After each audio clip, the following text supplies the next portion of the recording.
આપણા વાવ થરાદમાં એક અનોખો ઇતિહાસ રચાવા જઈ રહ્યો છે। આવનારી તારીખ 1 નવેમ્બર 2025 ના રોજ શહેર રાજ ગ્રુપ વાવ થરાદ દ્વારા આયોજિત ઐતિહાસિક 551 ગાડીની ભવ્ય રથયાત્રા થવા જઈ રહી છે।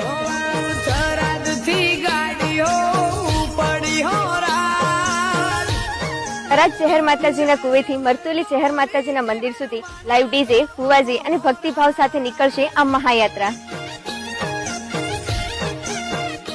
આ યાત્રા શહેર માતાજીના આશીર્વાદથી ભરપૂર હશે એવો ઉત્સવ કે જેને કોઈએ કલ્પના પણ ના કરી હોય। તો તારીખ 1 નવેમ્બર 2025 ના રોજ સવારે માતાજીનો પ્રસાદ લઈને 9 વાગે 551 ગાડીઓની નીકળશે મહાયાત્રા। તો આવો સૌ ભક્તો ધર્મ, ભક્તિ અને એકતાનો સંદેશ ફેલાવવા માટે શહેર રાજ ગ્રુપ વાવ થરાદ તરફથી આપ સૌ ધર્મ પ્રેમી જનતાને હાર્દિક આમંત્રણ છે।